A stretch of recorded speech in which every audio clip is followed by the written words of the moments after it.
नमस्कार, मैं हूं प्रज्ञा मिश्रा और आप देख रहे हैं प्रज्ञा का पन्ना।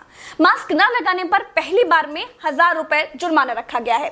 दूसरी बार मास्क न लगाने पर 10,000 रुपए जुर्माना रखा गया है। पूरा दिन सड़कों पर वसूली चल रही है। ठीक है, आपने अपनी तरफ से वसूली कार्यक्रम शुरू कर दिया है, लेकिन अस्पताल में बेड न मिलने पर सरकार पर कितना जुर्माना होना चाहिए? वेंटिलेटर न मिलने पर सरकार पर कितना जुर्माना होना चाहिए?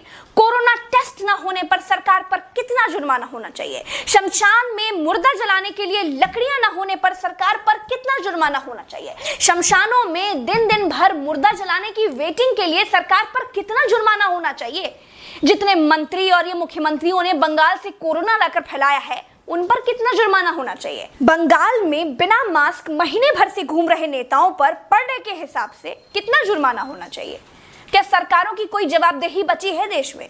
क्या सरकारों से सवाल पूछने वाला बचा है कोई देश में? क्या कोई पूछ सकता है कि 1 साल से देश कोरोना महामारी झेल रहा है, आपने पूरे देश में कितने नए हॉस्पिटल बनाए हैं? अगर नहीं बनाए तो क्यों नहीं बनाए हैं? क्या कोरोना आपदा में घिरे देश को 1000 करोड़ के नए संसद भवन की जरूरत थी? क्या देश को 300 करोड़ के नए बीजेपी दफ्तर की जरूरत थी? क्या देश को तत्काल 1100 करोड़ के राम मंदिर की आवश्यकता थी?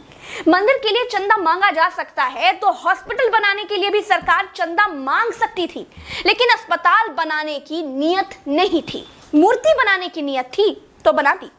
सरकारों ने अस्पताल नहीं बनवाए। क्या इस देश की पब्लिक सरकारों पर कोई जुर्माना लगाएगी?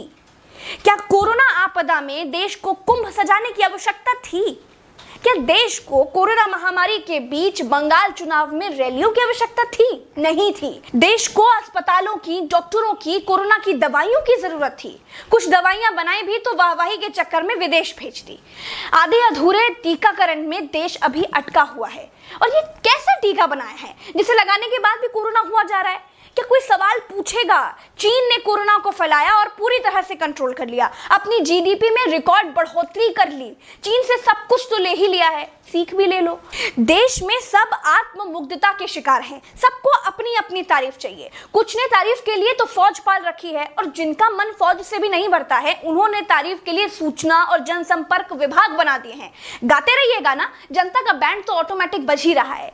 जिनके अगल बगल से कोरोना से लाशें नहीं उठी है ना, वो मेरी बात को नहीं समझ पाएंगे। जो कोरोना की पीड़ा से गुजरे हैं, जिन्होंने कोरोना से मरे हुए लोगों को शमशान में जलते देखा है, जिन्होंने कतार में लंबी लाशें देखी हैं, वो जान जाएंगे कि मैं क्या कह रही हूं और क्यों कह रही हूं।